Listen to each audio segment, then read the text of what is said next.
বক্তা হিসেবে বক্তব্য রাখার জন্য বিনয়ের সাথে অনুরোধ করছি আন্তর্জাতিক খ্যাতি সম্পন্ন মুফাসসিরে কোরআন, তারুণ্যের আইডল, আমাদের অহংকার, আজকের আকর্ষণ আলাজ হযরত মাওলানা মুফতি আমির হামজা বক্তব্য রাখার জন্য বিনয়ের সাথে অনুরোধ করছি আজকের প্রধান আকর্ষণ আলাজ হযরত মাওলানা মুফতি হাফেজ আমির হামজা। আমি সম্মানিত অতিথি মহোদয়কে কথা বলার জন্য বিনয়ের সাথে অনুরোধ করছি। নারায়ে তাকবীর, নারায়ে তাকবীর। মুফতি আমির হামজা সাহেবের আগমন, শুভেচ্ছা স্বাগতম। শ্যামনগরবাসীর পক্ষ থেকে, ইসলামী সমাজ কল্যাণ পরিষদের পক্ষ থেকে নারায়ে তাকবীর। আসসালামু আলাইকুম। আওয়াজ বাড়িয়ে দেন, রিভাব দেন। ইন্নাল হামদালিল্লাহি ওয়াস সালাতু ওয়াস সালামু আলা রাসূলিল্লাহ। আম্মা বা'দু ফাউযু বিল্লাহি মিনাশ শাইতানির রাজীম। বিসমিল্লাহির রহমানির রহিম।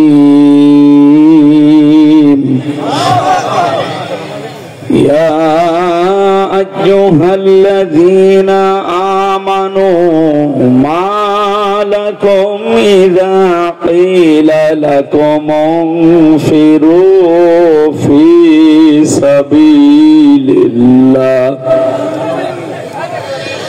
في سبيل الله ثاقلتم إلى الأرض أرضيتم بالحياة الدنيا من الآخرة فما متاع الحياة الدنيا في الآخرة إلا قليل صدقت يا ربنا عن أبي ذر رضي الله تعالى عنه قال قال النبي صلى الله عليه وسلم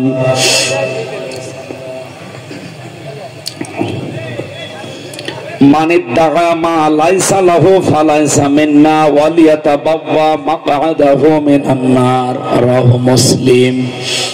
وقال تعالى في شأن رسوله وما زادهم إلا إيمانا وتسليما. اللهم صل على محمد وآله وصحبه وبارك وسلم. আলহামদুলিল্লাহ।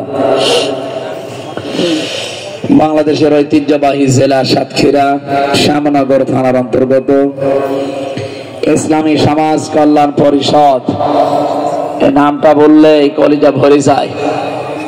ইসলামী সমাজ কল্যাণ পরিষদ শ্যামনগর উপজেলার উদ্যোগে 3 দিন ব্যাপী ঐতিহাসিক তাফসীরুল কোরআন মাহফিলের সমাপনী রজনীর স্বনামধন্য সভাপতি, শ্যামনগর উপজেলা ইসলামী সমাজ কল্যাণ পরিষদের সম্মানিত সভাপতি জনাব মাওলানা আব্দুর রহমান আতালাল্লাহু উমরাহু ওয়া বারাকাল্লাহু ফি হায়াতি, বলেন আমিন। এই মাহফিলের প্রধান অতিথি জেলার কৃতি সন্তান, হাজারো আলেমের উস্তাদ, বিশিষ্ট ইসলামী চিন্তাবিদ, শিক্ষাবিদ জনাব ডক্টর মাওলানা খলিলুর রহমান মাদানী দামাদ বারকাতুহুমুল আলিয়া, গভর্নর ইসলামিক ফাউন্ডেশন বাংলাদেশ, অধ্যক্ষ ভারপ্রাপ্ত তামিরুল মিল্লাত কামিল মাদ্রাসা ঢাকা। এই মাহফিলে যিনি কথা বললেন মাওলানা হোসেন মাহফুজ চুয়াডাঙ্গা। উপস্থিত আছেন এই আসনের বাংলাদেশ জামায়াতে ইসলামী মনোনীত এমপি পদপ্রার্থী, বিশিষ্ট ইসলামী চিন্তাবিদ, শিক্ষাবিদ, রাজনীতিবিদ জনাব নজরুল ইসলাম গাজী আতালাল্লাহু উমরাহু ওয়া বারাকাল্লাহু ফি হায়াতি, বলেন আমিন। কথা বলেন কেন? আমারে কথা বলতে লাগি, আপনি যদি কথা বলেন আমারে নিয়ে আসলেন কেন? কথা বলা যাবে না ভাই। যে যেখানে আছেন একটু চুপ করে থাকেন, আমরা ঘন্টাখানিক কথা বলবো ইনশাল্লাহ। এমনি মন মেজাজ ভালো নেই। ফিলিস্তিনের যে দৃশ্য, এটা দেখে ইমান যার যাররা পরিমাণ আছে সে ভালো থাকার কথা। এজন্য একটু চুপ করে।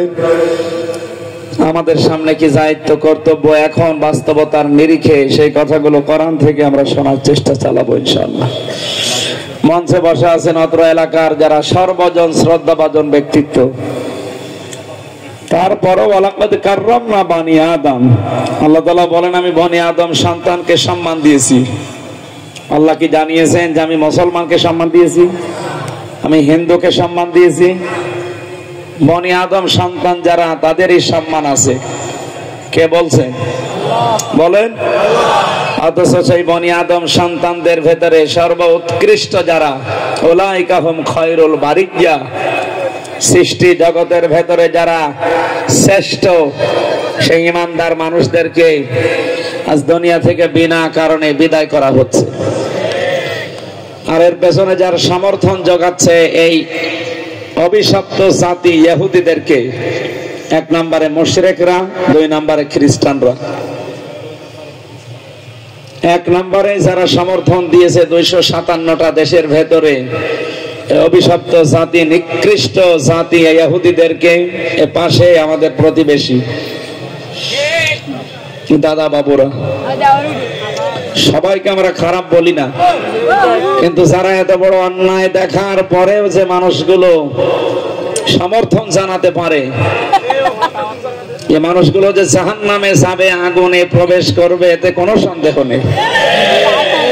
মুসলিম শরীফের যে হাদিসটা পড়লাম, মানিদ দাগা মা লাইসা লাহু ফালাইসা মিন্না ওয়ালিয়াতাবাওয়া মাকআদাহু মিনান নার। 1500 বছর আগে নবীজি জানিয়েছেন, যে জিনিস তোমার নয় এটা যদি তুমি জোর করে নিজের আয়ত্তে নিয়ে নাও, দখল করো, দুইটা ঘোষণা দিলাম। এক নম্বরে ফালাইসা মিন্না, সে যেই হোক আমি নবীর উম্মতের ভেতরে নেই। দুই নম্বরে তার জায়গা সে যেন জাহান্নামে করে নেয়। ওরা এক নাম্বারটাই নেই, কারণ নবীর উম্মত না। দুই নাম্বারটা, ওরা যদিও মিথ্যা কথা ছড়িয়েছে তামাম দুনিয়াতে, তারাও নাকি মুসা আলাইহিস সালামকে অনুসরণ করে চলে, এটা দেখা মিথ্যা কথা। মুসা নবী জীবনে কোনদিন মানুষের ঘর বাড়ি ভেঙে দিয়েছেন? তার নিজেদের বাড়ি ঘর থেকে মানুষকে উৎখাত করেছেন বিনা কারণে, এই পৃথিবী থেকে হত্যাযজ্ঞ চালিয়েছেন, এমন প্রমাণ আছে। অন্যায়ের প্রতিবাদ করতে গিয়ে তিনি একজনকে সংশোধনের নিয়েতে একটা থাপ্পড় দিয়েছিলেন, লোকটা মরে গিয়েছিল। কিন্তু সেই নবীর উম্মত দাবিদার ইহুদিরা আজ তামাম দুনিয়ার জন্য একটা ক্যান্সার। বলেন। আর আপনারা যারা খ্রিস্টান, সবচাইতে বেশি এই পৃথিবীতে আপনারা প্রায় 250 কোটির উপরে, আপনারা কি করলেন? আপনারা হযরত ঈসা আলাইহিস সালামের অনুসারী দাবি করেন। ঈসা নবী জীবনে কাউকে একটা থাপ্পড় দিয়েছেন এমন ঘটনা তার পুরা জীবন পড়ে আমি পাইনি। তিনি একবার নদীর পাশ দিয়ে যাচ্ছিলেন, পানির পিপাসা, নিজের কাছে একটা ছোট্ট পিয়ালা ছিল পানি পান করার। তিনি পানি পান করার জন্য ওইটা পানি তুললেন, মুখে দেবেন, হঠাৎ তাকিয়ে দেখলেন পাশ দিয়ে একটা লোক এসে নদীতে পানি পান করছে, কিন্তু পিয়ালা দিয়ে না, গ্লাস দিয়ে না, নিজের হাত আঁচল করে এইভাবে। চিন্তা করলেন এই লোকটার তো গ্লাসও নেই, আর আমার তো অন্তত গ্লাস আছে। গ্লাসটা, এই পেয়ালাটা নদীর ভেতরে ছুঁড়ে মেরে বললেন, আল্লাহ, দুনিয়ার কোন সম্পদ আমার দরকার নেই। আর আপনারা এই পৃথিবীতে মানুষের সম্পদগুলো বৈধ অবৈধ বিনা কারণে আত্মসাৎ করার জন্য বিভিন্ন পায়তারা তৈরি করেছে। আমি স্পষ্ট ভাবে নাম নিয়ে বলতে পারি, আজ তামাম পৃথিবী থেকে মানুষের সম্পদগুলো বৈধ অবৈধ ভাবে ভোগ করার জন্য এক নম্বরে যারা, তারা এই খ্রিস্টানরা। পৃথিবীর বিভিন্ন জায়গায় তারা ব্যবসা করার জন্য যে শুল্কগুলো চাপিয়ে দিয়েছিল, ডক্টর মোহাম্মদ ইউনূস গতকালকে যে বিষয়টা ঘটিয়ে ফেলেছে, আল্লাহ যেন এটা সফলতায় পৌঁছিয়ে দেন। আপনি ব্যবসা করবেন, চীনের মতো একটা বৌদ্ধ জাতি, তারা যদি শুল্ক মুক্ত করে ব্যবসার ঘোষণা দিতে পারে, আপনারা পৃথিবীর মোড়ল। কি হয়েছে আপনাদের? আগে আমরা যখন ইতিহাস পড়েছি, সবচাইতে নিকৃষ্ট মানুষের তালিকায় ছিল মুশরিকদের নাম। কারণ এই দুনিয়াতে আল্লাহর বিধান কায়েম করতে গেলে ইহুদি খ্রিস্টান সবচাইতে বেশি মন খারাপ করতো মুশরিকরা। ওয়াল্লাযী আরসালা রাসূলাহু বিল হুদা ওয়া দীনিল হক লিইয়ুযহিরাহু আলাদ দীনি কুল্লিহি ওয়ালাউ কারিহাল মুশরিকুন। তিনি সে আল্লাহ যিনি তার রাসূলকে দ্বীনে হক দিয়ে পাঠিয়েছেন, কি করবেন? লিইয়ুযহিরাহু। এজহার শব্দের শাব্দিক অর্থ আমরা এখানে যারা অনেকে মনে করি এজহার মানে স্পষ্ট করা, এজহার মানে প্রকাশ করা, এজহার মানে না, শুধু এই অর্থগুলো হয় না এজহারের। এজহার শব্দের আধুনিক অর্থ হচ্ছে বিজয় করা। এজহার মানে কি বলেন বলেন? রাসূলদেরকে আল্লাহ দুনিয়ায় পাঠিয়েছিলেন, তার উদ্দেশ্য ছিল রাসূল এসে দুনিয়ায় যত নিয়ম নীতি আছে সব কিছুর উপরে ইসলামকে বিজয় করবেন। আজ কি ইসলাম বিজয় আছে দুনিয়াতে? বলেন। যাদের দেশে হালকা আছে তারা দেখেন আজকে সিদ্ধান্ত অলরেডি নিয়ে ফেলেছে, পৃথিবীর এই মাজলুম মানুষগুলোর পক্ষে তারা অলরেডি আজকে বিকালে দাঁড়িয়ে গেছে। তারা এখন ফিলিস্তিনের পক্ষে যুদ্ধ জিহাদ করার জন্য অলরেডি প্রস্তুতি নিয়ে বের হয়ে পড়েছে আফগানিস্তান। আমরা ডক্টর মোহাম্মদ ইউনূস প্রধান উপদেষ্টার কাছে বারবার আর্জি জানাচ্ছি, সেই বিকাল 3টা থেকে আরম্ভ হয়েছে, আপনারা জানেন। বাংলাদেশ জামাত ইসলামী, ইসলামী ছাত্র শিবির, ইসলামী ছাত্রী সংস্থা সহ এদেশে বহু ইসলামপন্থী যারা, তারা অলরেডি বিভিন্ন কায়দায় আর্জি জানাচ্ছে যে আমাদেরও ব্যবস্থা করে দিন। আমরা এই জিহাদে শরীক হয়ে অন্তত জান্নাতটা কনফার্ম করে নেই। কারণ অন্য কোন ভাবে মারা গেলে আপনি জান্নাত পাবেন এ গ্যারান্টি নেই, কিন্তু জিহাদের ময়দানে যদি জিহাদ করে মরতে পারেন, আপনি যদি শহীদ হয়ে যান, আপনি যে জান্নাত পাবেন এতে কোনো সন্দেহ নেই। মাতা ওয়ালাম ইয়াগজু ওয়ালাম ইউহাদ্দিস বিহি নাফসাহু মাতা আলা শুবাতিন মিনান নিফাক, মুসলিম শরীফের হাদিস। যে ব্যক্তি অবস্থায় মারা গেল, যার মনের ভেতরে আকাঙ্ক্ষা তামান্না ইচ্ছা ছিল না যে আমি জিহাদ করব, সে যেন মুনাফিক হয়ে মারা গেল। এই জন্য ডক্টর শফিকুল ইসলাম মাসুদ হাফিজাহুল্লাহ, আমির জামাত ডক্টর শফিকুর রহমান হাফিজাহুল্লাহ সহ বহু মানুষকে আজকে বিকাল 3টার পর থেকে আমরা আহ্বান জানাতে দেখছি। তারা সবাই বলতেছেন প্রধান উপদেষ্টার কাছে আর যে জানাচ্ছে যে আমাদের একটা ব্যবস্থা করে দেন, আমরা এই জিহাদে শরীক হতে চাই। আমরা চাই না, এই কথা বলেন না কেন? সেতে যদি নাও চান অন্তত একটু এখানে শোনান, চান কিনা? আল্লাহ এই হাতগুলো যেন ইব্রাহিম আলাইহিস সালামের সাথে কবুল করেন। আমিন। সম্মানিত সাতক্ষীরাবাসী, আপনারা শুনছিলেন যে এটা বাংলাদেশের দ্বিতীয় ফিলিস্তিন। কারণ এখানে ওই 15.5 বছরে গাজার মতো অত্যাচারী প্রায় হয়েছে। বহু মানুষের বাড়ি ঘর ব্যবসা প্রতিষ্ঠান বুলডোজার দিয়ে গুড়িয়ে দেওয়া হয়েছে। 15.5 বছর পরে হলো আল্লাহ এই গজবটা 2025 সালে ফেব্রুয়ারির 5 তারিখে নাজিল করেছিলেন আযাবুল বুলডোজার। 32 নাম্বার থেকে শুরু হয়েছিল, বাংলাদেশে বহু জালেমের 33 নাম্বার হয়ে গেছে। কথা বলেন। আমরা আযাবুল বুলডোজার আবার চাচ্ছি।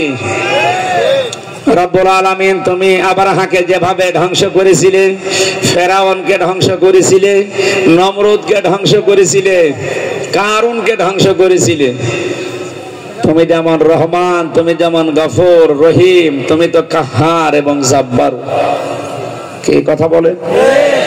তোমার শুধু রহমান আর রহিম আমরা দেখতে চাই না, এখন আমরা দেখতে চাচ্ছি এই কাফেরদের বিরুদ্ধে কাহার আর জাব্বার। তুমি একটু দেখাও, চর্মচক্ষ যেন অন্তত দেখতে পারি যে পৃথিবীর মানচিত্রে ইসরায়েল বলে কোন দেশ আর নেই। এটা আমরা দেখতে চাই না।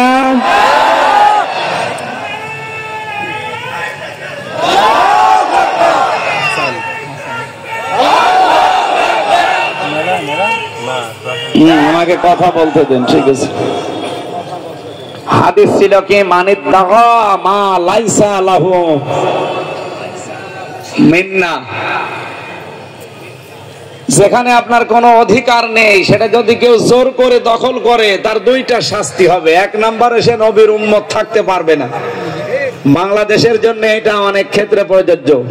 আগস্টের 5 তারিখের পর থেকে আমরা অনেককে এটা দেখতে পাচ্ছি, যে জিনিসে আপনার অধিকার নেই বিভিন্ন কায়দায় আপনি সেটা জোর জবরদস্তি করে দখল, চাঁদাবাজি বিভিন্ন কায়দায় নিজের আয়ত্তে নিয়ে নিচ্ছে। আপনি হাজি হতে পারেন, গাজী হতে পারেন, নামাজি হতে পারেন, এখনো নবীর উম্মত হতে পারেননি। এরকম চরিত্র সাতক্ষীরায় কারো নেই। গত পরশুদিন একজনের চরিত্র দেখলাম মাগুরাতে। বাংলাদেশ জামাত ইসলামের একজন কর্মী, একটা মাসলুম মানুষ, যেটার জন্য আমরা 2732 জন মানুষকে জীবন দিতে দেখলাম, সেই বৈষম্য এখনো পর্যন্ত দেশ থেকে দূর হয়নি। তার বাড়িতে গিয়ে চাঁদা দাবি করেছিল, উনি দিতে রাজি হয়নি, বাড়ি ঘর ভেঙে গুড়িয়ে দিয়েছে। আমি গতকালকে মাগুরা ছিলাম, মোহাম্মদপুর থানায়। মাগুরার জেলা আমির বাকের ভাই আমাকে বলছিলেন যে এই কথা, যে এই অবস্থা এখনো এই দেশে। আমার মনে হয় আমাদের সোচ্চার হওয়া দরকার। এ দেশের নাগরিক আপনিও আমিও, আপনাকে টাকা দেওয়া লাগবে মানে এই টাকাকে আপনার বাবার টাকা নাকি? যার দখল আপনার নেই, আপনি জোর করে দখল করবেন কোন কারণে? 2 নম্বরে তার স্থান হবে জাহান্নাম, নার। সুতরাং ইসরায়েল যেটা করছে, এই জায়গাটা যেহেতু তাদের না, জোর জবরদস্তি করে আজকে বিকাল 3টায় পৃথিবীর নিকৃষ্ট মানুষ যে 5 জন, তার ভেতরে নেতানিয়াহু 2 নম্বরে। এই শয়তান আজকে বিকাল 3টায় ঘোষণা দিয়েছে সংবাদ সম্মেলন করে, গাজাকে আমরা টুকরা টুকরা করে দখল করে নিয়েছি। আপনার কি দখলে নেওয়ার কথা ওইটা? কেন দখল করে নিলেন? আপনি তো এমনিতেও জাহান্নামে যাবেন। আমার মনে হয় এখনই আপনার দুনিয়াটাই আল্লাহ জাহান্নাম বানিয়ে দিক। কথা বলেন, ওকে যেন আল্লাহ দুনিয়াতে জাহান্নামের 7 চাকার সুযোগ করে দেয়। আমরা যেন এই হাদিসটা মেনে চলতে পারি অন্তত বাংলাদেশে। কত মানুষ আজ দেখছি যার আয়ত্তে যেটা নেই জোর জবরদস্তি করে আগস্টের 5 তারিখের পরে অনেক আরম্ভ করেছে, এখনো থামে নাই, চালিয়ে যাচ্ছে। বাবা শাহজালাল সব হালাল, সাতক্ষীরায় হয়তো এখনো শুরু হয়নি।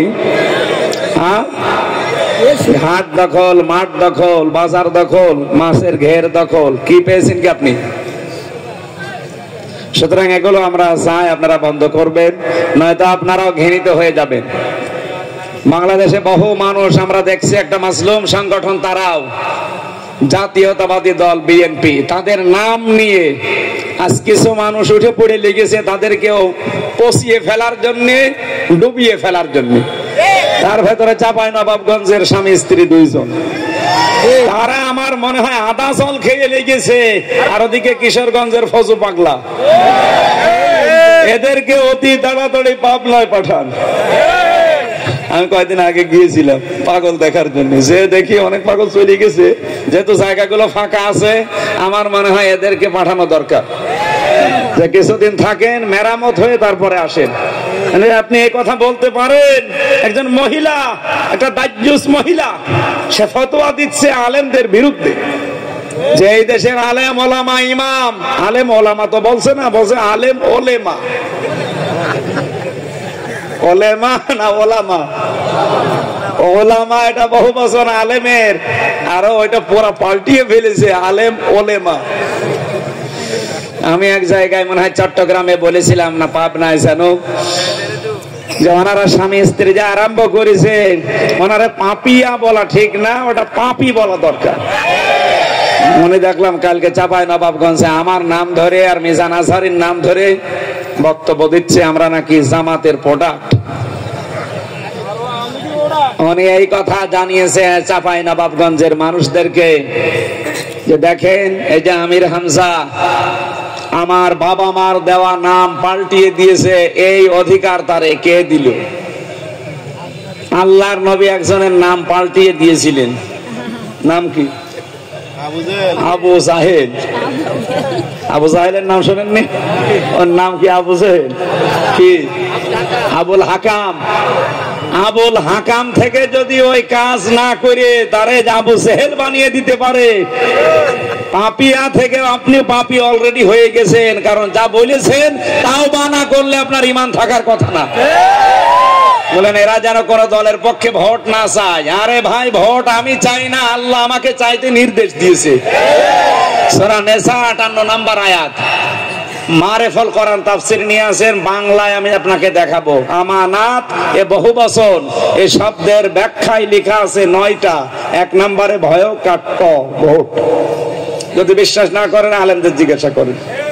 আল্লাহ তাআলা বলেন ইন্নাল্লাহা ইয়া'মুরুকুম, অবশ্যই আমি আল্লাহ তোমাদের সবাইকে নির্দেশ দিলাম, আন তুআদ্দুল আমানাতি ইলা আহলিহা, তোমাদের যাবতীয় আমানত তার প্রাপকের কাছে পৌঁছিয়ে দাও। এই নির্দেশ কার? এই শ্যামনগর এলাকায় যারা নির্বাচন করবে 10 জন যদি ক্যান্ডিডেট যারা এমপিতে, যার দ্বারা মানবতার কাজ হবে, ইসলামের কাজ হবে, আল্লাহর কাজ হবে, ও যদি আপনার বাবা নাও হয়, আত্মীয় নাও হয়, এই আয়াত অনুযায়ী তাকে আপনাকে ভোট দেওয়া লাগবে। কারণ এটা রায়, এটা সমর্থন, এটা একটা ইবাদত। জনাব গাজী নজরুল ইসলাম 300 এমপির ভেতরে যদি 151 জন বুকে কোরআন নিয়ে সংসদে যেতে পারে, তার ভেতরে উনি যদি একজন হয়ে যায়, সংসদ অধিবেশনের প্রথম দিন যদি বলতে পারে মাননীয় সংসদ স্পিকার আমরা নামাজের বিল চাই, উনি যদি বলেন হাত তোলেন, নজরুল ইসলাম গাজীর মতো 151 জন যদি হাত তোলে বলে আমরা এই যে রাজি আছি, আমরা চাই নামাজের বিল, সঙ্গে সঙ্গে নামাজের বিল কায়েম হয়ে যাবে। পরের দিন 18 কোটি মানুষ এই দেশে নামাজ পড়তে বাধ্য, কারণ সংসদে পাশ হয়ে গেছে। সংসদে পাশ হয়েছিল পলিথিন ব্যবহার করা যাবে না, পাওয়া যেত না, কথা বলেন না কেন?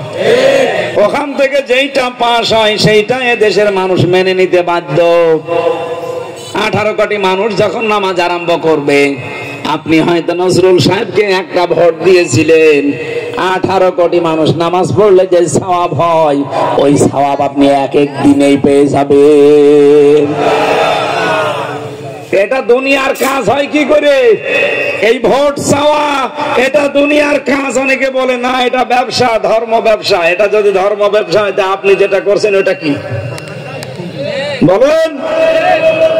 এ জাতিকে আর ধোঁকা দিয়ে বোকা বানানো যাবে বলেন?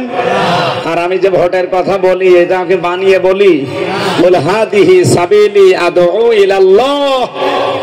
আল্লাহ পাক বলেন, নবী আপনি বলেন যে এইটাই আমার পথ, আলা বাসিরাতিন, আমি মানুষকে ডাকি, আন্দাজে ডাকি না, বাসির আমি দেখে শুনে ডাকি। আনা ওয়া মান ইত্তাবানি, শুধু আমার কাজ না, আমি নবী তো এই কাজ করি, আল্লাহর দিকে মানুষকে ডাকি, আর আমার অনুসরণ যারা করে তাদের একই কাজ। যেহেতু আমরা নবীর অনুসরণ করে চলি, এজন্য আমাদের একই কাজ। সুতরাং ভোট চাওয়া এটা আপনার কাছে দুনিয়ার কাজ হতে পারে, আমার কাছে এটা আখিরাতের কাজ। কথা বলেন। ওনারে বাদ দিয়ে যদি আমি ফজু পাগলারে দেই, এ পাগলা এই তো প্রথম দিন যদি বলে মাননীয় স্পিকার সমান অধিকার দেওয়া লাগবে, এই জন্য আমার একটু ডাল খেতে মন চায়, আমি ডাল খেতে চাই, উনি যদি বলে হাত তোলেন, 151 জন যদি ডাল খর এই 300-র ভেতরে হয়ে যায়, ওরা যদি হাত তোলে ডাল খাওয়া, এটাও কিন্তু পাস হয়ে যাবে। পরের দিন যারাই ডাল খাবে, আপনি হয়তো ভোট দিয়েছিলেন ফজু পাগলাকে মাত্র একটা, 18 কোটি মানুষ ডাল খেলে যে গোনা হবে, ওই এক গোনা প্রতিদিন আপনার আমল নামায় যাবে। এইটা আমি বানালাম। হ্যাঁ, সূরা বাকারা কি সূরা নিসা 5 নম্বর পারার 10 নম্বর পৃষ্ঠার 10 নম্বর লাইনের 85 নম্বর আয়াতে আছে মাইয়াশফা শাফাতান হাসানাতাই ইয়াকুল্লাহু নাসীবুম মিনহা ওয়া মাইয়াশফা শাফাতান সাজ্জিয়াতাই ইয়াকুল্লাহু কিফলুম মিনহা ওয়া কানাল্লাহু আলা কুল্লি শাইইন মুকিতা। বলেন আল্লাহু আকবার। রব্বুল আলামিন বলেন, কেউ যদি কোনো ভালো কাজে সুপারিশ করে, সহযোগিতা করে, সাপোর্ট দেয়, ওই লোকটা ভালো কাজ করে যে সওয়াব পাবে, আপনি শুধু সাপোর্ট দিয়ে সেই সওয়াব পাবেন। আমি তো এইটাই চাই, কোন মানুষ যদি অন্যায় কাজ করে আর আপনি যদি সাপোর্ট দেন, অন্যায় কাজ করে যে গুনাহ হবে, সাপোর্ট দিলে একই গুনাহ হবে। আরে ভাই, ভালো কথাটা বোঝাতে গিয়ে যদি আপনার কাছে আমি কালার হয়ে যাই, যা মনে করেন করেন, কিন্তু আমি যেটা বুঝেছি কোরআন থেকে এটা আমি মানুষকে বোঝাবই। বাল্লিগু আন্নী ওয়ালাউ আয়া, নবীজি বলেন একটা বাক্য যদি তোমার জানা থাকে ওটা পৌঁছিয়ে দাও। আমি যদি এইভাবে বুঝেছি কোরআন, আমি নিজে পেয়েছি তাফসিরে মারিফুল কোরআনে আমানত মানে ভোট, আমি বলবো না কেন? বলেন। কিয়ামতের দিন নজরুল সাহেব যখন উঠবে, আমল নামা হাতে দেওয়ার পরে দেখবে এর ভেতরে হজের সওয়াব লিখা। রব্বুল আলামিন, আমি তো জীবনে হজ করিনি, হজের সওয়াব তো আমার ফেরেশতারা মনে হয় না জেনে লিখেছে। আল্লাহ পাক বলেন, নজরুল আমি জানি তুমি হজ করনি, দুনিয়াতে এমন মানুষকে তুমি রায় দিয়েছো, ভোট দিয়েছো, সমর্থন দিয়েছো, এই লোকটা এমপি হওয়ার পরে সংসদে হজ করার জন্য যত রকমের সহজ পন্থা আছে সবগুলো উপস্থাপন করেছিল। পাশের দেশ ইন্ডিয়া থেকে হজে যেতে যদি মাত্র 2,20,000 টাকা লাগে, আমাদের দেশ পাশাপাশি, অথচ দেশে 7.5 লাখ টাকা লাগবে। কোন কারণে বলেন? এই সিন্ডিকেটকে ভেঙে দেওয়ার জন্য এরকম নজরুল 151 জন লাগবে। হ্যাঁ, কথা বলা লাগবে। কয়েকদিন আগে মালয়েশিয়া ছিলাম, বহু মানুষ দেখা করেছিল। তারা বলছিল এই যে সালমান এফ রহমান এ দরবেশ আর শেখ রেহানা আর একজনের নাম বলল নূরে আলম, এই 3 জন মিলে সারা পৃথিবীতে বাংলাদেশ থেকে যত মানুষ যায় প্রবাসী, যাদের পাঠানো টাকায় এই দেশটা সচল হয়। আমি একটা দোকানে গেলাম আমার একটা জামা সেলাই করার জন্য, মালয়েশিয়া। বাংলাদেশের একজন পেলাম, যশোরে বাড়ি, আর 3 জন পেলাম ইন্ডিয়ার, 2 জন পাকিস্তানের একজন। তারা আমাকে বলছে যে পাকিস্তানের ওই লোক এসেছে মাত্র 1,20,000 টাকা খরচ করে, ইন্ডিয়ার এই লোক এসেছে মাত্র 1.5 লাখ টাকা খরচ করে, আর আমি বাংলাদেশ থেকে এসেছি, আমার খরচ হয়েছে কমপক্ষে 6.5 লাখ। অথচ এই যে এক দোকানে আমরা 4 জন 5 জন মিলে কাজ করছি, সবার উপায় কিন্তু একই। আমার 6.5 লাখ টাকা খরচ করে উপায় প্রতি মাসে মাসে 80,000 টাকা, ওর 1,20,000 টাকা খরচ করে এসেছে, ওর উপায় 80,000 টাকা। এই যে বৈষম্য গুলো তৈরি করেছিল, এখান থেকে যে মারিং কাটিং করার লাইন, এটা করেছিল রেহানা আর ওই দরবেশ আর আরেকজন এমপির নাম বললো, 3 জন। আপনি যদি বাংলাদেশে যান, অন্তত মানুষকে জানাবেন, ওরা এতদিন শুধু মানুষকে বলি ছড়িয়েছে যে আমরা আইনের শাসন প্রতিষ্ঠা করছি। এই আইনের শাসন কত দুর্নীতি করেছে আপনি এখন একটা একটা করে সব দেখতে পাবেন। আপনার রূপপুর পারমাণবিক কেন্দ্র, এখান থেকে হাসিনার এই ছোট বোন ৭৬,০০০ কোটি টাকা। আপনি জীবনে কোনোদিন গুণে শেষ করতে পারবেন? একটা মানুষের লাগে কত বলেন তো? তার মেয়েটার জন্য বাংলাদেশের একটা বদনাম হয়ে গেল, টিউলিপের জন্য। আর হাসিনার কথা শুনলে আমি শুনতাম, উনি বলতো যে আমার নিজের জন্য আমি কিচ্ছু করি নাই, অথচ যাওয়ার সময় 13টা ব্রিফকেস নিয়ে গেছে। আমার মনে হয় শুধু ছাই ছিল আর মাটি ছিল, কিচ্ছু বলে নাই কাউকে।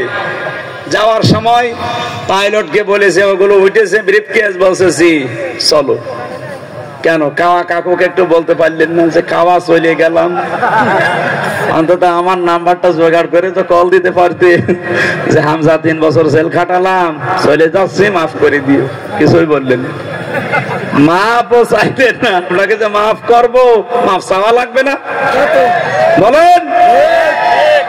আজ তার যে কপালে এত দুঃখ, আগস্টের 5 তারিখের পর থেকে এই এপ্রিলের 5 তারিখ পর্যন্ত 8 মাসে 27টা কুলু তৈরি করেছিল এই দেশকে অশান্ত করার জন্য, একটাও টেকে নাই। কেন টেকে নাই? আমি কোরআনের আয়াতের তথ্যটা পেয়েছি। আপনারা কি বিরক্ত হচ্ছেন? এটা সূরা আলাম নাশরা 5 এবং 6 নম্বর আয়াত আছে। আলেমদেরকে বলছি, ফাইন্না মাআল উসরি ইসরা, ইন্না মাআল উসরি ইসরা। 2 বার আল্লাহ এক আয়াত বললেন। আপনি দেখেন, মাগা এ শব্দের পরে আল্লাহ উসরুন দিয়েছেন, এর আগে আলিফ লাম দিয়েছেন।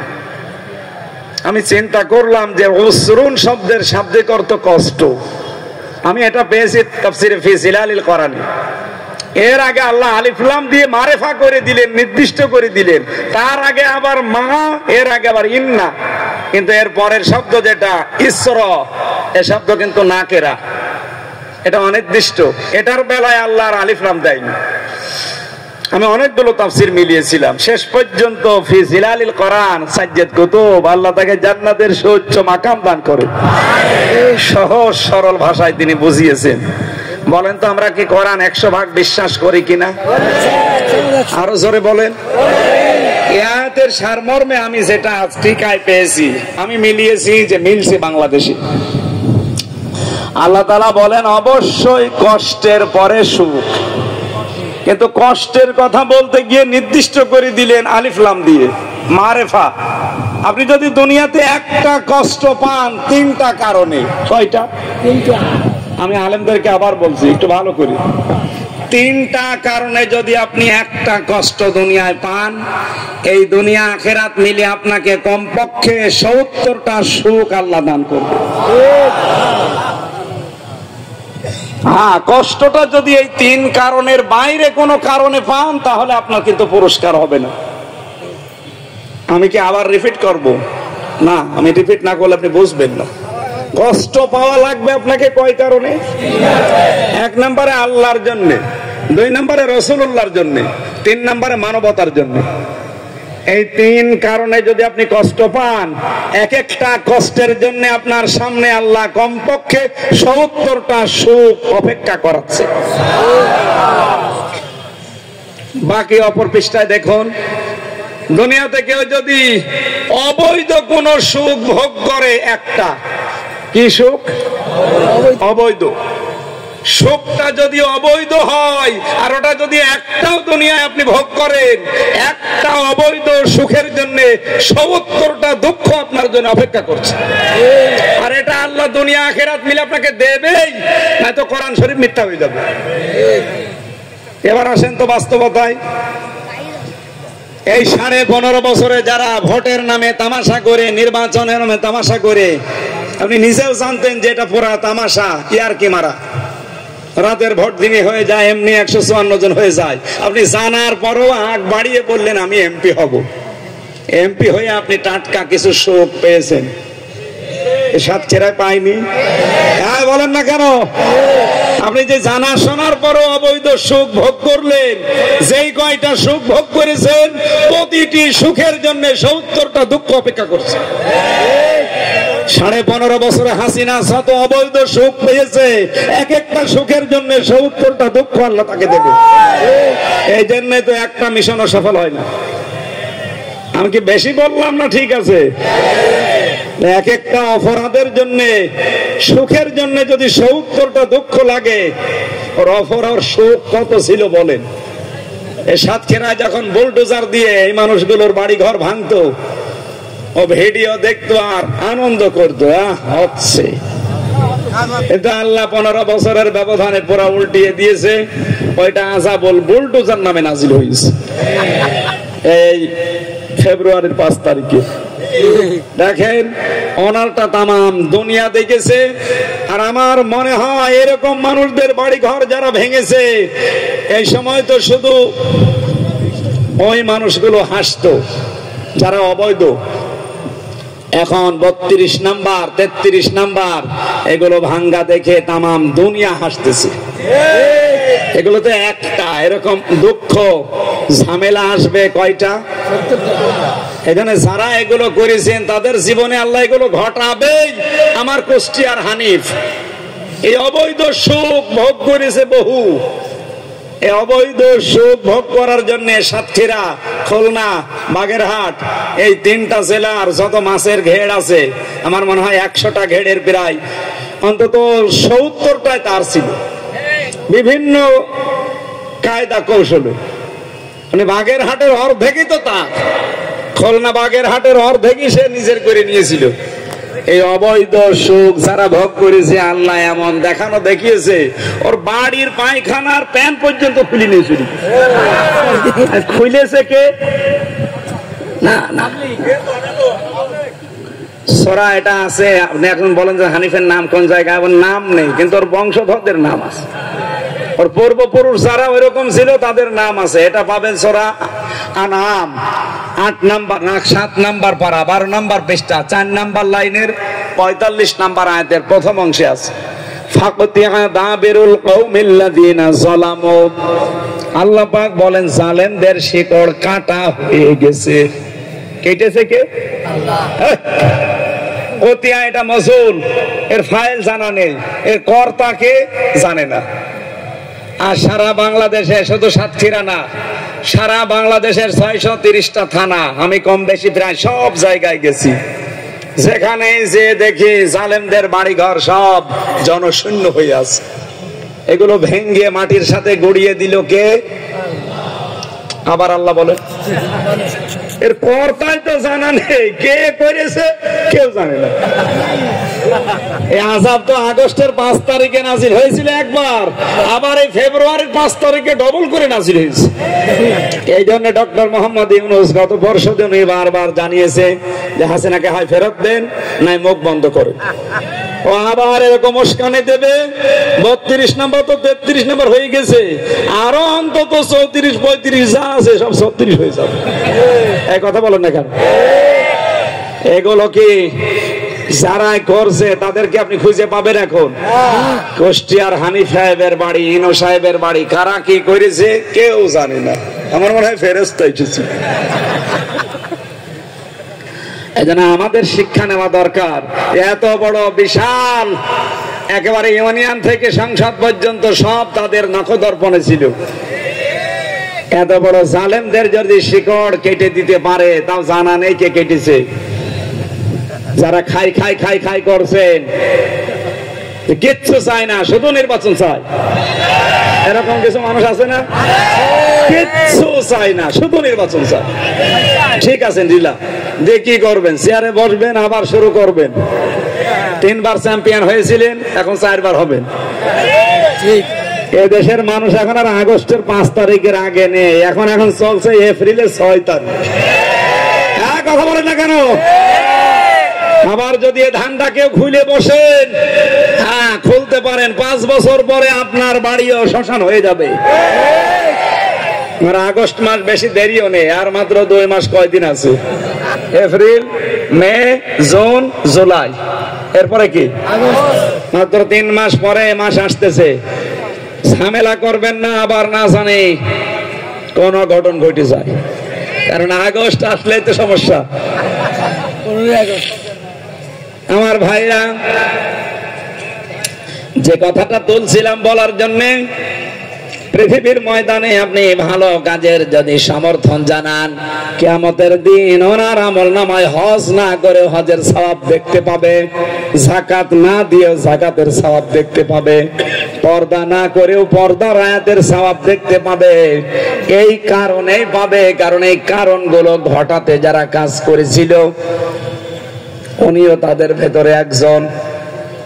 3.5 লাখ 4 লাখ মানুষ লাগে একটা এমপি বানাতে, এই 4 লাখ মানুষ যদি ওনারে সমর্থন জানায়, ভোট দেয়, রায় দেয়, পেছনে থাকে, ওনার দ্বারা যত ভালো ভালো কাজ এই দেশে সংগঠিত হবে, মরণের পরে সব ভালো কাজ এই 4 লাখ মানুষের আমল নামায় আল্লাহ দিয়ে দেবেন।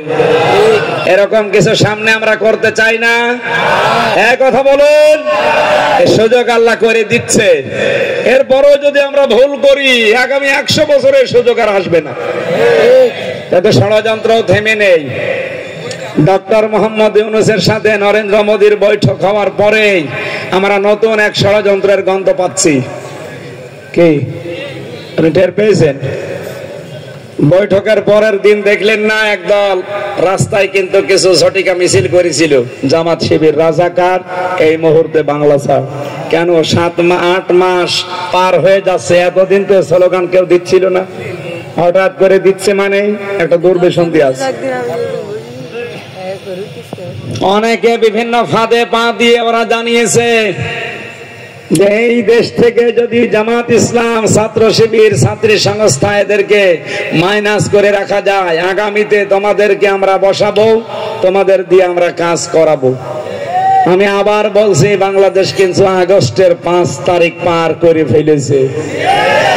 যতই ষড়যন্ত্র করেন একটা সফল হতে পারবেন না, কারণ এদেশে সবচাইতে আল্লাহর জন্য, রাসূলের জন্য, মানবতার জন্য সবচাইতে বেশি কষ্ট স্বীকার করেছে বাংলাদেশ জামাত ইসলামী।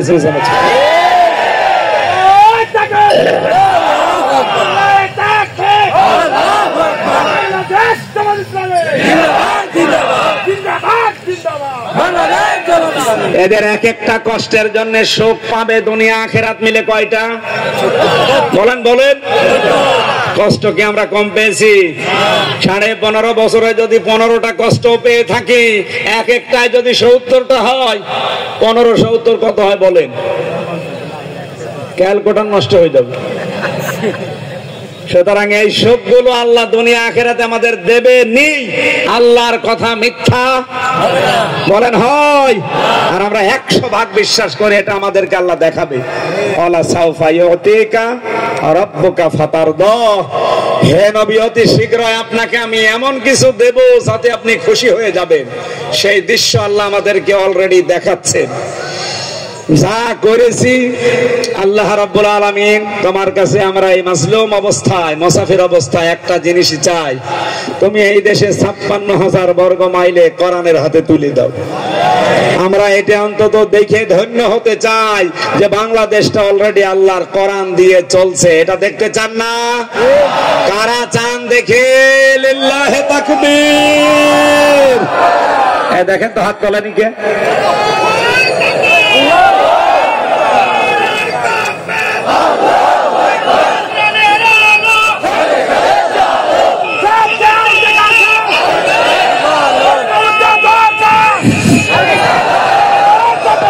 আমার ভাইরা,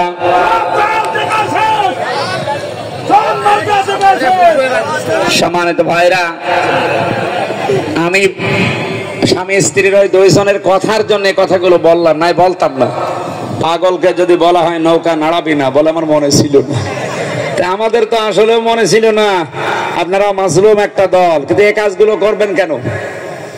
আলেমদের বিরুদ্ধে আপনি ফতোয়া দেন, আলেমদের যোগ্যতা যোগ্যতা আপনার স্বামী স্ত্রীর আছে? বলেন, আপনি কি যা তা মনে করেন? এগুলো কি ফরিদ উদ্দিন মাসুদ পেয়েছেন, কফিল উদ্দিন সরকার সালিহ পেয়েছেন, রুহুল আমিন পেয়েছেন? যা বলা হবে তাই করবে? এই আলেম গুলো বাংলাদেশে এখন যা আছে, এগুলো আল্লামা আসিসুল হক, আল্লামা দেলাওয়ার হোসেন সাইদি, এই মানুষগুলোর উত্তরসূরি। কথা বলেন না কেন? এদেরকে আপনি জীবনও আর দাবিয়ে রাখতে পারবেন না ফরিদ উদ্দিন মাসুদের মতো একটা আলেম নামে জালেম। এটা টাটকা নির্ভেজাল শয়তান একটা। শাহবাগে গিয়ে বলেছে পৃথিবীতে সবচাইতে একটা বড় নেকির কাজ করলাম, ওরে ওই দিনই পিটিয়ে মেরে ফেলা দরকার ছিল। কথা বলেন না কেন? এই দৃশ্যগুলো যদি আবার সামনে কেউ তৈরি করে, আমাদের অন্তত সোচ্চার হওয়া লাগবে। আফগানিস্তান যেভাবে সোচ্চার হয়েছে, সারা পৃথিবীর 257টা রাষ্ট্রের মুসলিম রাষ্ট্রপ্রধানদেরকে আমরা আহ্বান জানাচ্ছি, এই পৃথিবীর নিকৃষ্ট জাতি ইহুদিদের বিরুদ্ধে আমাদের এক্ষুনি মাঠে নামা দরকার। নাই তারা দিন দিন সাহস চাপাচ্ছে, দেশে দেখা যাচ্ছে আমাদের দেশটাও ওইভাবে গাজার মতো একেবারে মাটির সাথে মিশে যাবে। আমরা এখনো যদি সোচ্চার হতে না পারি, ওই মিশে গেলে তখন সোচ্চার হবে। আল্লাহ আমাদের এই জন্য কুতিবা আলাইকুমুল কিতাল এটা ফরজ করে দিয়েছেন, কুতিবা আলাইকুমুস সিয়াম ফরজ করে দিয়েছেন। কুতিবা আলাইকুমুস সিয়াম শুনলে ভালো লাগে, কুতিবা আলাইকুমুল কিতাল শুনলে রাগ হয়। আপনার ঈমান থাকবে? বলেন। এজন্য আহ্বান জানাবো এই দেশে যেন আর কেউ এরকম ভুল না করেন, উল্টা পাল্টা ফতোয়া না দেন। আল্লাহ আপনাদের হেদায়েত দান করেন, বলেন আমিন। দরুদ আর সালাম পাঠ করার মাধ্যমে ভারাক্রান্ত একটা মন নিয়ে বসে আছি, এজন্য ওইরকম একটা আয়াত পড়েছি। তাবুকের যুদ্ধে বিশ্বনবী মুহাম্মদুর রাসূলুল্লাহ ডাক দিয়েছিলেন সাহাবায়ে কেরামকে। আল্লাহর নবী যখন ডাক দিলেন, বিশ্বনবীর দরবারে সাহাবায়ে কেরাম যে যার যতটুকু আছে দিতে পারে সবাই নিয়ে আসতেছে সম্পদগুলো জিহাদে দেওয়ার জন্য। বাংলার মানুষেরা সময় কিন্তু ঠিক সামনে আবার আসতেছে তাবুকের মতো। কি বলেন বলেন। আজকে বিকাল 3টায় একটা দৃশ্য আমি দেখেছি। একজন বাবা তার নিজের সন্তানকে মাথা উড়ে গেছে বোমার আঘাতে, ছেলেটার বুকের উপরে হাত দিয়ে বাবু ওসা করে ধরে আছে। আর আরবিতে কথাগুলো বলছে, পৃথিবীর 210 কোটি মুসলমান তোমরা কোথায় মারা গেছো?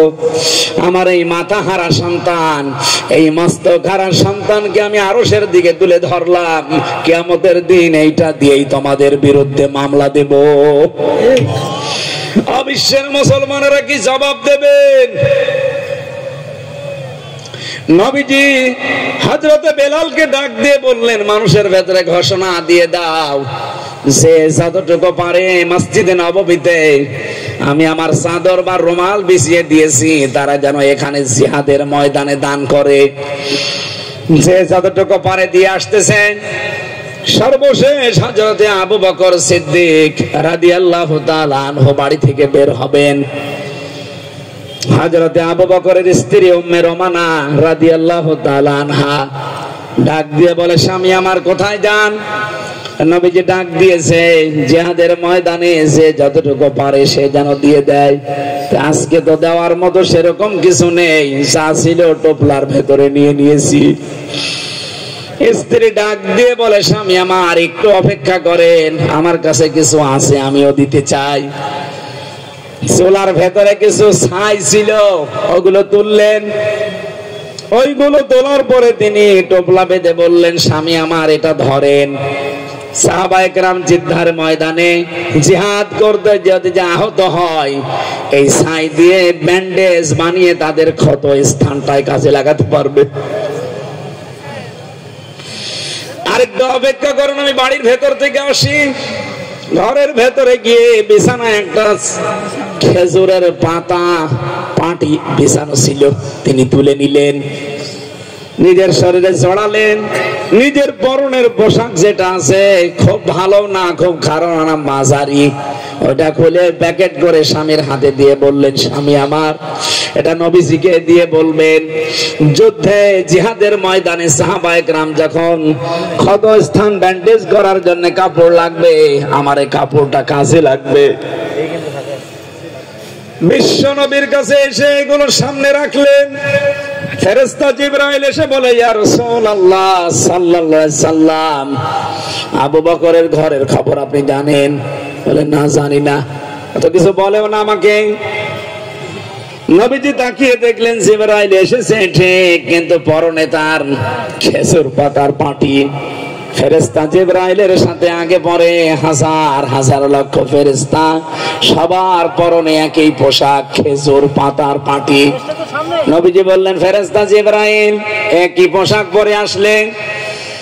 ফেরেশতা বলে, ইয়া রাসূলুল্লাহ আজকের এই দিনের জন্য শুধু আমি না, আমার সঙ্গীরা না, আকাশ আর জমিনে যত ফেরেশতা আছে আজকের দিনের জন্য আল্লাহর কাছে সবচাইতে দামি পোশাকের নাম খেজুর পাতার পাটি। কেন? আপনি তো আবু বকরের খবর জানেন না? আপনার কাছে যে টোপলা দিয়েছে ওর ভেতরে কয়েকটা দেরহাম আছে, আর কিছু সোলার ছাই আছে, আর একটা পুরাতন কাপড় আছে। আবু বকরের স্ত্রী আজকের এই জিহাদের ময়দানের জন্য যেটা দেখিয়েছে, আল্লাহ পাক এত বেশি খুশি হয়ে গেছে। আমি জিবরাইল সহ যত ফেরেশতা আল্লাহ বানিয়েছে, প্রতিটি ফেরেশতাকে আজকে নির্ধারিত পোশাকই দিয়েছেন এই খেজুর পাতার পাটি। বিশ্বনবী ওই দিন ডাক দেওয়ার সময় কিছু মানুষ একটু পিছু টান দিয়েছিল। আল্লাহ আয়াতটা নাযিল করলেন সূরা তাওবার 38 নম্বর আয়াত, ইয়া আইয়ুহাল্লাযীনা আমানু মা লাকুম ইযা ক্বিলা লাকুম ইনফিরু ফি সাবিলিল্লাহি সাকালতুম ইলাল আরদ। হে যারা ঈমানের দাবি করো, কি হয়েছে তোমাদের?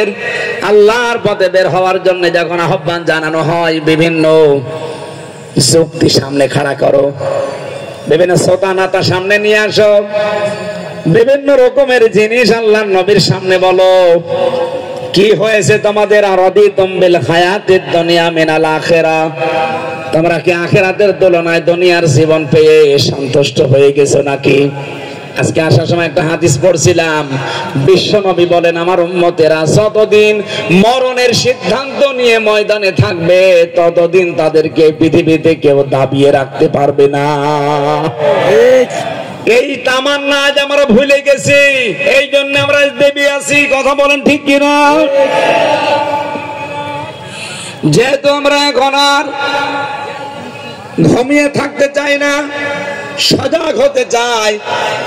ফিলিস্তিন, গাজা, ভারতের এই গুজরাট, যা হয়ে যাচ্ছে এখনো হচ্ছে, এতগুলো দৃশ্য দেখে যদি এই পৃথিবীর মুসলিম, বাংলাদেশের মুসলমানেরা না জাগে, তাদের বিবেক যদি জাগ্রত না হয়, আমি আমির হামজার 1-1.5 ঘন্টা কথাবার্তা শুনে আপনি জেগে যাবেন। সুতরাং আপনার বিবেককে জাগ্রত করেন। দুনিয়ার জীবনটা আখিরাতের তুলনায় আল্লাহ বলেন এটা কিছুই না। ফামা মাতাউল হায়াতিদ দুনিয়া ফিল আখিরাতি ইল্লা কলিল, একে একেবারে সামান্য, কিচ্ছু না। আমরা যেহেতু আরেকটা জীবনে বিশ্বাস করি, কাফের যারা, তাদের কথা বাদ দিলাম, ঈমান যাদের শরীর পরিমাণে আছে, অন্তরের ভেতরে আকাঙ্ক্ষা রাখেন, ইচ্ছা তৈরি করেন, তামান্না নিয়ে আসেন, আল্লাহ তুমি যদি আমাকে মরণ দাও, সাধারণ ভাবে আর মরণ দিও না, শাহাদতের মরণ দিয়ে আমারে ধন্য করো। শাহাদাতের মরণ আল্লাহ কিন্তু যাকে তাকে দেবে না। ওয়ালিয়ালামাল্লাহুল্লাযীনা আমানু ওয়া ইয়াত্তাখিযা মিনকুম শুহাদা আল্লাহু লা ইউহিব্বুয যালিমিন। সূরা আলে ইমরান 140 নম্বর আয়াতে আছে, শেষের দিকে পাবেন। আল্লাহ পাক যাদের ঈমান এবং কাজকর্ম অ্যাক্টিভিটিস দেখে পছন্দ করে, তাদের সাধারণ ভাবে মরণ দেয় না, তাদের মরণ দিলে আল্লাহ দেয় শাহাদাতের মরণ। সুতরাং ফিলিস্তিনে, গাজায়, রাফায় যত মানুষ শহীদ হয়ে গেল, বিনা কারণে তারা দেশ ছেড়ে চলে যাচ্ছে। আজ যে মানুষগুলো বোমার আঘাতে, আমি দেখলাম এক একটা বোমার আঘাতে 18-20 জন করে আকাশে উঠতেছে। এরা আকাশে ওড়ে না, এরা আল্লাহর জান্নাতে উঠতেছে। কারণ শহীদ যারা হয় ওরা মরে না। আলা তাহসাবান্নাল্লাযীনা কুতিলু ফি সাবিলিল্লাহি আমওয়াতা, আল্লাহ বলেন ধারণাও করবি না যারা শহীদ হয়েছে এরা মরে গেছে, ধারণাও করবি না। বরং তারা জীবিত এবং আমি আল্লাহ নিজে তাদেরকে খাওয়াই। সুবহানাল্লাহ বলতে পারেন না? জনাব গাজী নজরুল ইসলাম এখন যদি মারা যায়, যদি ঈমান নিয়ে মারা যায়, কবরে রেখে দেবেন, ঘুমিয়ে পড়বে, কিয়ামতের দিন উনি উঠবে, এতটুকু শেষ, আর কিছু নেই। কিন্তু উনি যদি শহীদ হতে পারে, কবরে রাখার পরে উনি ঘুমিয়ে যাবে না। বাল আহইয়াউন, আল্লাহ বলেন তারা জীবিত। সুবহানাল্লাহ বলতে পারেন না? বলেন তো, ঘুমিয়ে থাকলে খাওয়া লাগে? বলেন বলেন। জেগে থাকলে? আরো জোরে বলেন। তাহলে উনি জেগে থাকবে। ফিলিস্তিনের এই ভাই বোন গুলো, ওরা মারা যাচ্ছে না, ওরা জীবিত, অনন্ত জীবন পাচ্ছে। দুনিয়ায় হয়তো খাবার দাবার পেত না, এখন আল্লাহ নিজে জান্নাতের রিজিক তাদেরকে খাওয়াবে। দোয়া করছি আল্লাহ তুমি শাহাদাতের সর্বোচ্চ মাকাম তাদেরকে দান করো। বাংলাদেশে করোনার একটা পরিবেশ ফিরিয়ে দেওয়ার জন্য 2024-এ যে মানুষগুলো জীবনটা পর্যন্ত দিয়ে গেল, এই ভাই বোনদেরকে আল্লাহ পাক যেন শাহাদাতের সর্বোচ্চ মাকাম দেন, বলেন আমিন। শহীদ আবু সাঈদ তার জীবনের মূল্য ছিল না? বলেন। আমি যেমন আমাকে ভালোবাসি, সেও তাকে ভালোবাসতো, কিন্তু সেই বৈষম্য গুলো দেখে আর সহ্য করতে পারে নাই, বলে আমার দেওয়ালে পিঠ থেকে গেছে। সর্বশেষ কিন্তু সে লাঠি হাতে তুলে নিয়েছিল। কি বলেন বলেন? 4টা গুলি করার পরও লাঠি ছাড়ে নাই। হযরতে মুসা আলাইহিস সালামকে আমার আল্লাহ একটা লাঠি দিয়েছিলেন। লাঠি বলতে আপনারা কি বোঝেন? লাঠি মানে কিন্তু এর ভেতরে কোনো না কোনো কিছু আছে। আমা তিলকা বিয়ামিনিকা ইয়া মুসা, তোমার ডান হাতে কি? উনি বললেন ক্বালা হিয়া সায়া, এটা লাঠি। আল্লাহ বলেন শুধু লাঠি না, ছেড়ে দাও। ছেড়ে দিয়েছিলেন। ফেরাউনের জাদুকরদের যত রকমের সাপ বিচ্ছু অনেক জিনিস সবগুলো তিনি সেই লাঠি খেয়ে ফেলেছিল। আজ বিশ্বের মুসলমানদেরকে আমরা আহ্বান জানাতে চাই, লাঠি হাতে নেওয়া লাগবে। বিশেষ করে বাংলাদেশে কোন স্বৈরাচার যদি আবার মাথা চাড়া দিয়ে উঠতে চায়, এদেশের 18 কোটি মানুষের আবু সাঈদের মতো অন্তত 36 কোটি লাঠি হাতে নেওয়া লাগবে। যেখানে মাথা তুলবে মাথার উপরে বাড়ি দিয়ে জমিনের নিচে কারণের মতো দাফন করা লাগবে। আর বিশ্ব মুসলিমকে আহ্বান জানাই, গাজার এই দৃশ্য দেখার পর আপনার বিবেক খোলে না? মুসা নবীর মতো লাঠি তৈরি করেন। লাঠি মানে বাতিল শক্তিকে দুর্বল করার জন্য, চুপসিয়ে দেওয়ার জন্য শক্তি তৈরি করা। আজ আমরা যদি অ্যাটম বোমের মালিক হতে পারতাম, পাকিস্তান শুধু না, ভারত শুধু না, বাংলাদেশও আমার মনে হয় অ্যাটম বোম, পারমাণবিক, এগুলো সব তৈরি করার সক্ষমতা অর্জন করা দরকার। বিশ্বনবীর সিরাত ইবনে হিশামের দিকে তাকান, আর রাহিকুল মাখতুমের দিকে তাকান। তার পুরা জীবনে আমি পড়ে দেখেছি, নবীজির বাড়ি ছিল খেড় কোটা। আপনাদের এই যে শহর অঞ্চল কি বলে, এই ঘেড়, মাছের ঘেড়ের আশপাশে যাদের বাড়ি, কলা পাতা দিয়ে, খেজুর পাতা দিয়ে বাড়ি বানানো। নবীজির বাড়ি ঘর ওই রকমই ছিল, খেজুর পাতার দেওয়া, কিন্তু তার বাড়ির সামনে অল টাইম 9টা ঘোড়া বাঁধা থাকতো। তার বর্ম ছিল, তার মাথার হেলমেট ছিল, তার জুলফিকার ছিল তরবারি। আর আমরা বলছি যে যা কসে করুক গা, লা ইলাহা ইল্লাল্লাহ, কাউকে কিছু। ওরা আজ পৃথিবীতে মুসলমান ধ্বংস করার জন্য বোম ফেলে, অস্ত্র ব্যবহার করে, ফ্লোরিন ব্যবহার করছে, বুঝছেন আপনি? আর আপনার কি আছে মোকাবেলা করার জন্য? এই জন্য আমরা চাচ্ছি, নবীজি যদি তার ভারী ঘর কাঁচা ছিল খেজুর পাতা দিয়া, কিন্তু বাড়ির সামনে 9টা ঘোড়া বাঁধা, আমরা এরকম ঘোড়া তৈরি করতে চাই, লাঠি তৈরি করতে চাই। আগামীর পৃথিবী মুসলমানেরা শাসন করবে ইনশাআল্লাহ। ফিলিস্তিন নিয়ে চিন্তা করি না, কারণ ফিলিস্তিনের ব্যাপারে আল্লাহর রাসূলের ঘোষণা আছে, এটা আবার স্বাধীন হবে, আবার মুসলমানদের হাতে আসবে। কারণ এখানে আমাদের দ্বিতীয় কাবলা আছে। কি নাম? বলেন বলেন। যেখানে বিশ্ব নবী নিজে 17 মাস মুখ করে নামাজ পড়েছিলেন, ও জায়গাটা ধ্বংস হতে পারে না। আল্লাহ পাক অবশ্যই তিনি দেখবেন। নবীর দাদা আব্দুল মুত্তালিব কাবা ঘরের যেখানে চাবি রাখা হয়, ওই মুলতাজাম নামক জায়গায় হাত দিয়ে বলেছিলেন, কাবার মালিক, ওরা আমার ঘর কিং, আমার ওট ভেড়া বকরি এগুলো নিয়ে গেছে, আমি ওগুলো ফেরত নিয়েছি, কিন্তু তো এই ঘরের মালিক তো আর আমি না, আমি এই ঘরের রক্ষণাবেক্ষণকারী, আমি একটু দায়িত্ব পালন করি। কিন্তু ওরা যে বহর নিয়ে এসেছে, আমার সম্ভব না এই ঘর বাঁচানো, আমি তোমার ঘর তোমার হাতে দিয়ে গেলাম, তুমি রক্ষা করো। আজ কাবা শরীফেও লক্ষ লক্ষ মানুষ এই মুলতাজাম নামক জায়গায় দোয়া করছে। 1500 বছর আগে যদি এই দোয়া কবুল হয়ে আব্রাহাকে আল্লাহ কাসফিম মাকুল বানিয়ে দিতে পারে, দোয়া করছে আল্লাহ পাক যেন এখন আবার আরেকবারের জন্য হলো আবাবিল পাঠায়। এক কথা বলেন,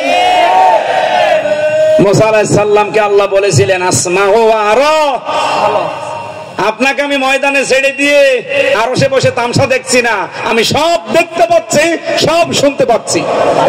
সুতরাং আজ বিশ্বের মুসলমানেরা ওয়াহিদু লাহুম মাস্তাতাতুম মিন কুওয়াতি ওয়া মির রিবাতিল খায়ল, আল্লাহ বলেন ইসলাম ধ্বংস করার জন্য ওরা যেটা হাতে নেয় ওটা উল্টিয়ে ইসলামের পক্ষে কাজে লাগাও। ওরা যতগুলো হাতে নিয়েছে ইসলাম ধ্বংস করার জন্য, মানবতা ধ্বংস করার জন্য, আমরা আজ ওইগুলো সব ইসলামের পক্ষে কাজে লাগাতে চাই। 8 মাসে আমরা অনেক কিছু অন্তত আমাদের দেশে নিয়ে ফেলেছি। রাম আর বামরা মিডিয়া চালাতো, এই কথা বলছেন না কেন? এখন মিডিয়াতে শফিকুল ইসলাম মাসুদ ভাইয়ের টকশো শোনা যায়, নুরুল ইসলাম বুলবুল ভাইয়ের টকশো শোনা যায়, এই কথা বলুন। আর ওখানে আগে টকশো করতো, আমি নাম নিলাম না, নামটা বলেন। এই শয়তানগুলোর নাম নিলেও আমার মনে হয় আমার ঘৃণা লাগে, ওগুলো মানুষ না। উঠতো কোনো কাজ নেই, শাহরিয়ার কবির ওর জন্মই হয়েছে একামতে দিনের বিরোধিতা করার জন্য। কবিরকে সেদিন দেখলাম, আমি গিয়েছিলাম মামলার হাজিরা দিতে, শয়তানকে দেখি নামাচ্ছে, মানুষ কত সিসি করছে, পচা ডিম মারতেছে, উল্টা পাল্টা গালি তো আছে। এরপরও এই পৃথিবীর জালেমদের মুনাফিকদের শিক্ষা হয় না, এখনো অনেকে তলে তলে মুনাফিকি করে যাচ্ছে। কবে হোশ ফিরবে আপনার? দুনিয়ার জীবন যেহেতু আমরা কিছু মনে করি না, আমাদের টার্গেট আখিরাত।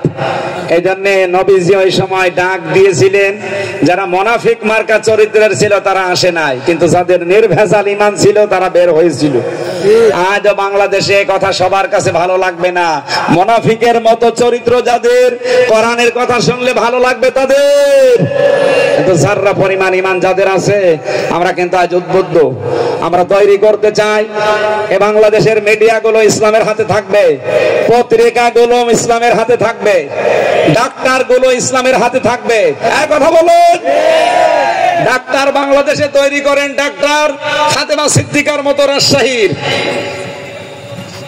এই জন্য ইবনে সিনা, শহীদ মীর কাসেম আলী রহমতুল্লাহ আলাইহি, উনি যে সমস্ত প্রজেক্ট গুলো হাতে নিয়েছিলেন ইসলামী অর্থনীতিকে উপরে তোলার জন্য, এই বিশ্বে যদি 10 জন মানুষ কাজ করে তার ভেতর উনি 1 নাম্বার। আপনি কি মনে করেন যে ইন্ডিয়া শুধুমাত্র শহীদ মীর কাসেম আলী জামাত ইসলাম করে এই জন্য ওনাকে মেরে ফেলেছে? জীবনও না। ইন্ডিয়া বুঝতে পেরেছিল যদি এইভাবে 10 বছর মীর কাসেম আলী যা তৈরি করছে, হাসপাতাল বানায়, নার্সিং হোম বানায়, ডাক্তার বানাচ্ছে, যেভাবে উনি তৈরি করছে অর্থনীতিকে উপরে নেওয়ার জন্য, ইসলামী ব্যাংক বানায়, ইসলামী হাসপাতাল, ইবনে সিনা, এভাবে যদি 10 বছর চলতে থাকে, বাংলাদেশের মানুষ আর আমাদের পচা চিকিৎসা নিতে ইন্ডিয়ায় আসবে না। কারণ বিশ্বের ভেতরে সবচাইতে বেশি নোংরা এ দাদা বাবুরা। আমার মনে হয় ওর পাশ দিয়ে গেলেও গন্ধ লাগে, কারণ ও যা খায়, কি গরুর মদ খায়। আমি বাংলা বলে ফেললাম, কারণ বাংলাদেশের চাইতে আমার তো ইন্ডিয়ায় ঢাকায় হয়তো বেশি, আমার তো আসতে দিতেন না।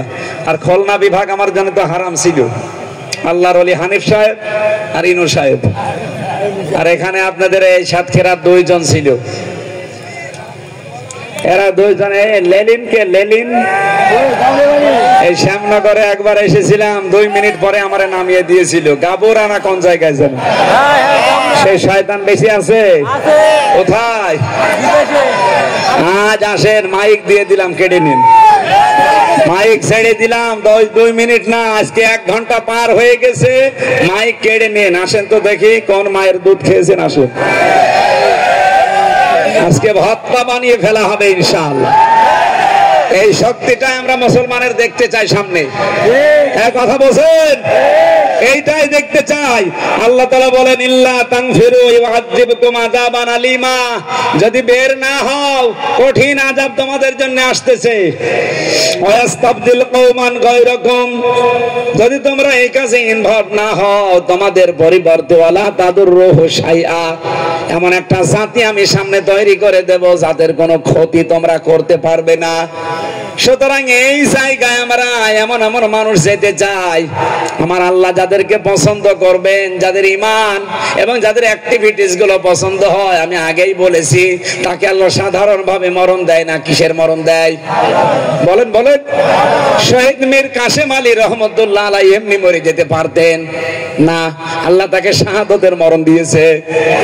শহীদ আব্দুল কাদের মোল্লা রহমতুল্লাহ আলাইহি এমনি মরে যেতে পারতেন না, আল্লাহ শাহাদাতের মরণ দিয়েছে। কোরআনের পাখিও সারা জীবন দোয়া করতো, আল্লাহুম্মা ইন্নী আসআলুকা শাহাদাতান ফি সাবিলিক, হে আল্লাহ মরণ যদি দাও এমনিতে দিও না, শাহাদাতের মরণ দিও। 13 বছরের ভেতরে মরল না, জালেমদের হাতে আল্লাহ শাহাদাতের মরণ দিয়ে ধন্য করেছে। এখানে অনেকে এখন বলে আল্লামা সাইদি তুমি মরনি, শহীদ হয়েছো তুমি, এটাই জানি। কথা বলেন ঠিক কিনা? আল্লাহ পাক তাকেও যেন শাহাদাতের সর্বোচ্চ মাকাম দান করেন। আল্লাহর এই ওলির সাথে মাত্র একটা দিন আমি 10 মিনিটের জন্য ছিলাম, অথচ 3 বছর ছিলাম তার পাশেই, আমরা দেখা করতে দেয়নি। হাসপাতালে এসেছিল একদিন, ওই একদিন একটু 10 মিনিটের জন্য আমি যে বলছি হুজুর আমারে চিনতে পারছেন, অথচ 3 বছর ওনার পাশের জেলে আছে, আমি 4 নাম্বার উনি 1 নাম্বারে। বলছে কে? মুরব্বী হয়ে গেছে তো, টলাটলি করতো, একজনের কাঁধে হাত দিয়ে হুইল চেয়ারে করে নিয়ে আসলে ওনারে। আমি বললাম হামজা, আমি কুষ্টিয়া। প্রথমে আমারে জিজ্ঞাসা করছে আমার ভাই জনাব আব্দুল ওয়াহেদ কেমন আছে? আমি বললাম উনি আর নেই, বিদায় নিয়েছে। আব্দুল ওয়াহেদ জামাতি ইসলামী বাংলাদেশের কুষ্টিয়া জেলা শাখার শ্রদ্ধাভাজন জেলা আমির ছিলেন, উনি সাবেক এমপি ছিলেন। প্রথমে ওনার নাম জিজ্ঞাসা করলো, যেই বলেছি আমির হামজা কুষ্টিয়া, তখনই ওনার নাম জিজ্ঞাসা করলো। আর একজনের নাম বলছিল ঝিনাইদহ জেলার, উনি হয়তো এখন দেশে নেই, মুহাদ্দিস কি যেন নাম, জেলা আমির ছিল, মোজাম্মেল হক, উনি মনে হয় দেশে নেই। মোজাম্মেল সাহেবের নাম বলছিল। এরপরে আমি বললাম আমারে চিনতে পারেন? বলছে বাশার আলামিন, তারেক হামজা। জি। মাসুদ আর স্বামী মাসে তো মাঝে মাঝে কয়েকজনের নাম বলে। বললাম একটু আমার জন্য দোয়া করেন, আর একটু দোয়া দেন, আমার জন্য উপদেশ দেন। মানে মাথায় হাত দিয়েছিল, আমার মনে হচ্ছে এখনো পর্যন্ত আমার মাথায় হাতটা লেগে আছে। আমাকে উপদেশ দিয়েছিলেন, এই সর্বশেষ ওনার সাথে আর দেখা হয়নি। মরণের একদিন পরে আমি শুনলাম ওনাকে মেরে ফেলা হয়েছে। মানে আমারে বলছিলেন শেষ কথা, হামজা চট্টগ্রাম আর খুলনা এই 2 বিভাগে যদি বের হয়ে যেতে পারো, আমি বের হতে পারবো কিনা জানি না, মানুষকে জানিয়ে দিও কোরআনের কথা বলতে কোনোদিন আমি পিছপা হইনি। তুমি কোনোদিন কোরআনের ময়দানে হক কথা বলতে পিছপা হবার না। আমার মনে হয় ওই দিন থেকে আমার সাহস যা ছিল আরো বেড়ে গেছে। আমি কোরআন যা পড়েছি, যেভাবে পড়েছি, যেভাবে বুঝি, আমি চেষ্টা করি মানুষকে ওইভাবে বোঝানো। ঠিক। আপনারা যদি আজ দিন কায়েমের আন্দোলনে শরীক হতে না চান, ওয়াস্তাবদিল কওমান গায়রাকুম, আল্লাহ বলেন এমন একটা জাতি আমি তৈরি করে দেব, ওয়ালা তাদুররুহু শাইয়া, যাদের কোনো ক্ষতি করতে তোমরা পারবা না, সুম্মালা ইয়াকুনু আমসালাকুম, যারা তোমাদের মতো হবে না। সুতরাং সে সময় বাংলাদেশে এখন আল্লাহ তৈরি করে দিয়েছে, দিন কায়েমের জন্য আল্লাহ এমন এমন মানুষ তৈরি করবে, আপনি যতই বিরোধিতা করেন, এদেরকে আল্লাহ বাছাই করেছে। কারা বাছাই করেছে? আল্লাহ নিজে। আপনি যতই চেষ্টা করেন এদের কোনো ক্ষতি করতে পারবেন না।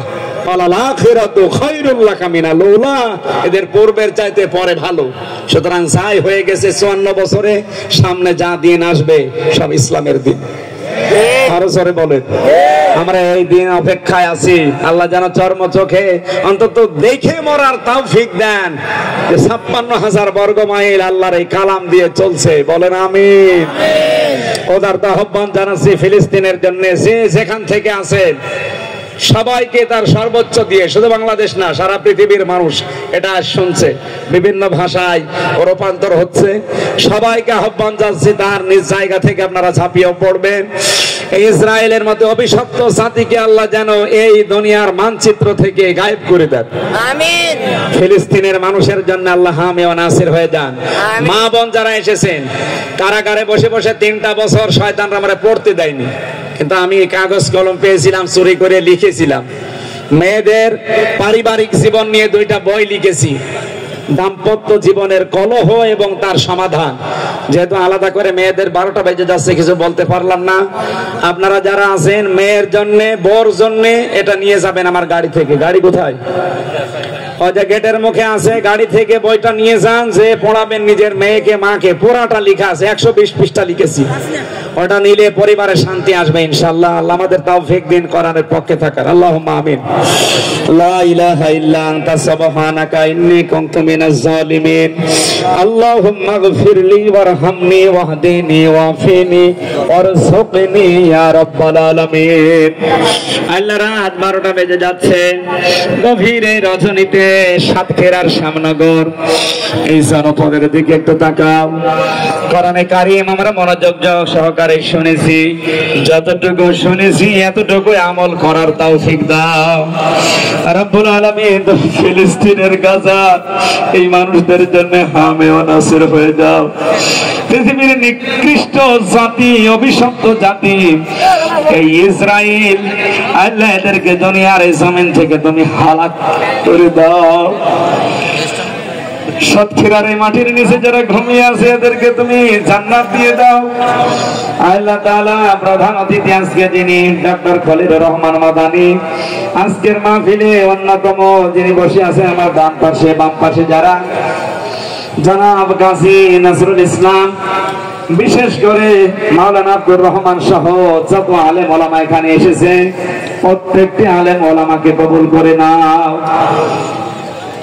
এই বাজারে যত মানুষ ব্যবসা বাণিজ্য করে হালাল রুজির জন্য, আল্লাহ তুমি এদের ব্যবসা বাণিজ্যে বরকত দিয়ে দাও।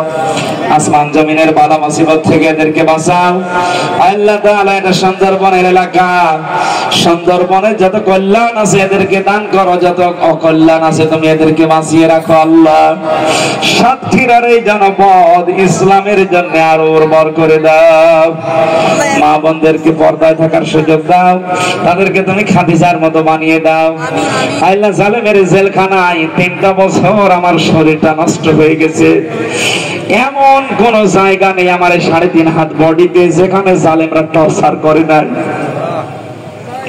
আমি তোমার কাছে আমার শরীরটা ভিক্ষা চাই, আমার কণ্ঠটা ভিক্ষা চাই আল্লাহ। তুমি আমাকে আগের অবস্থায় ফিরিয়ে দাও। কোরআনের হক কথাগুলো সহজ সরল ভাষায় বলার তৌফিক আমারে ভিক্ষা দাও। আলহামদুলিল্লাহি রাব্বিল আলামিন। মরণ আসলেই যেন বলতে পারি লা ইলাহা ইল্লাল্লাহু মুহাম্মাদুর রাসূলুল্লাহ। আসসালামু আলাইকুম।